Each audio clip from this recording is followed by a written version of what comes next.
കർഷക സമരത്തിന്റെ മാതൃകയിൽ VBG റാംജി ബില്ലിനെതിരെ തൊഴിലാളികളെ അണിനിരത്തി ദേശീയ പ്രക്ഷോഭം നടത്താൻ പ്രതിപക്ഷ പാർട്ടികൾ. ഗാന്ധിജിയുടെ പേര് വെട്ടിമാറ്റിയത് മാത്രമല്ല, തൊഴിലവകാശം ഇല്ലാതാക്കുക കൂടിയാണ് കേന്ദ്രം ചെയ്തതെന്ന് കോൺഗ്രസ് അധ്യക്ഷൻ മല്ലികാർജ്ജുൻ ഖർഗെ കുറ്റപ്പെടുത്തി. ശക്തമായ ജനാഭിപ്രായം ഉയർന്നുവരണമെന്ന് മുഖ്യമന്ത്രി പിണറായി വിജയൻ പ്രതികരിച്ചു. പ്രതിപക്ഷത്തെ മറികടന്ന് കേന്ദ്രം പാസാക്കിയ 3 കാർഷിക ബില്ലുകൾക്കെതിരെ ദില്ലി അതിർത്തിയിലെ സിംഗുവിൽ 1 വർഷം നീണ്ട കർഷക സമരമാണ് 2020 കോവിഡ് കാലത്ത് രാജ്യം കണ്ടത്. കർഷകരുടെ മുന്നേറ്റത്തിന് കീഴടങ്ങി 3 കാർഷിക ബില്ലുകളും കേന്ദ്രത്തിന് പിൻവലിക്കേണ്ടി വന്നു. അതിന് സമാനമായ ദേശീയ പ്രക്ഷോഭം ആരംഭിക്കാനാണ് പ്രതിപക്ഷ പാർട്ടികളുടെയും തൊഴിലാളി സംഘടനകളുടെയും തീരുമാനം.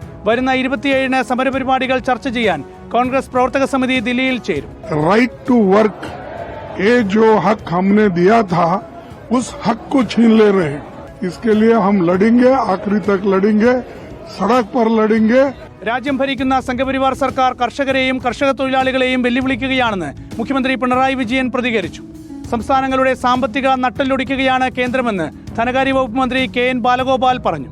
ഇന്ത്യയുടെ സാമ്പത്തിക സ്ഥിതി വല്ലാതെ പരുങ്ങലിലാക്കുന്ന, തൊഴിലും വരുമാനം ഇല്ലാതാക്കുന്ന അങ്ങേയറ്റത്തെ തെറ്റായ സാമ്പത്തിക നയവുമായിട്ട് മുന്നോട്ട് പോകുന്നതിന്റെ ഭാഗമായിട്ടാണ് തൊഴിലുറപ്പിന്റെ കാര്യം വന്നേക്കുന്നത്. അതൊരു ചെറിയ കാര്യമല്ല.